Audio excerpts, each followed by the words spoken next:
I want to preface this video with the disclaimer that this is not an archetype archive. I am not going to make the bold assertion that Ko'aki Meiru could be a deck on its own. There's a good deal of support, but the main problem is the reliance on the iron core of Ko'aki Meiru as the linchpin of the deck.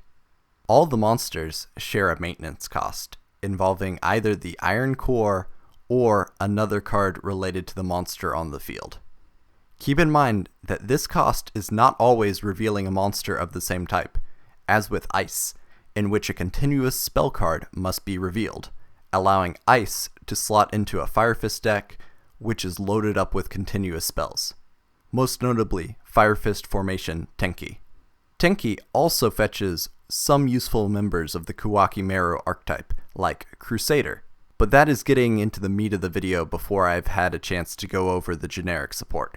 Diamond Core, Core Compression, and Crusader allow for a big boost in consistency in the pure Ko'aki Meiru strategy, but Diamond Core in particular is a tutor for the entire archetype. Urgent Synthesis and Urnite allow for swarming, which is very valuable considering the normal summon focus of the archetype. Unfortunately, both Urgent Synthesis and Urnite rely on the Iron Core, but that is not a requirement for the following cards. I will only be listing the alternative maintenance cost, as to highlight the decks where these cards can be splashed. Also, there's a strong theme of hate for the light and dark attributes, so many of these cards may find success in the sideboard rather than the main deck. So, off the top, we have Beetle. Alternative cost, reveal an insect.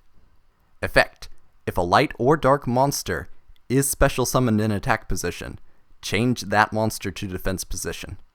It is a little bit slow for the game, and Lose a Turn outshines it, but as additional copies of Lose a Turn, it could see some niche use. Bergzak. Alternate cost, reveal a warrior. Effect, if this card destroys an opponent's monster by battle, it can attack once again in a row. 2000 attack and a double attack option is pretty strong on a normal summon. This could disrupt small boards in certain situations. Doom. Alternate cost, reveal a Fiend. Negate the effects of light and dark monsters that activate during the main phase.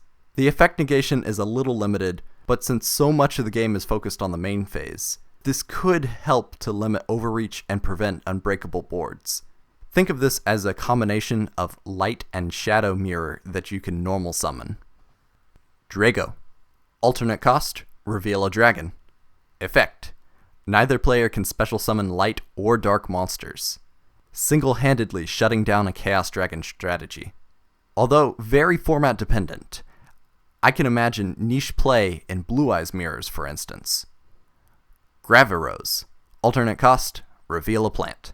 Effect, during each of your standby phases, you can send one level 3 or lower monster from your deck to the graveyard. This effect is slow, but the potential for a once per turn Foolish Burial in a plant synchro deck still makes me hold on to a scrap of optimism. Maybe it would see play in Trinity or other slow formats. Ice. Alternate cost, reveal a continuous spell card. Effect, you can send one card from your hand to the graveyard to destroy one special summoned monster on the field. Ice is just 1-for-1 removal, and not even once per turn.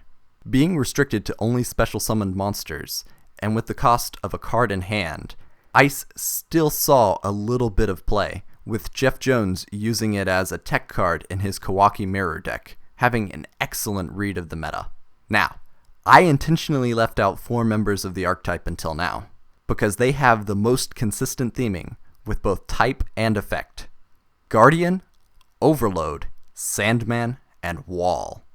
These are all rock-type monsters with the maintenance cost of revealing a rock, and each with a stun-type effect. By tributing the monster, you can negate monster effects, summons, trap cards, and spell cards respectively. These 4 monsters are the core of the rock stun strategy, with cards like Block Golem and Block Dragon added to the monster lineup to shore up the lack of power and board presence of the strategy.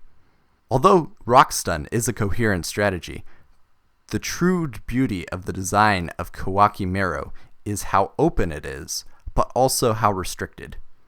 Powerful effects are balanced by maintenance cost, with the obvious direction being towards a pure deck, but the secondary utility of the alternate cost makes Ko'aki Meiru into a puzzle. It is a challenge to find a deck which can incorporate the card, then an additional consideration to see if the cards strengthen the strategy. But this duality is why I enjoy the design so much, as these cards could have easily been side deck staples, but instead we get the awkward space where incidentally decks will see a huge spike in power in the right environment. Embrace the madness. Surrender yourself to the accidental genius of Ko'aki Meiru.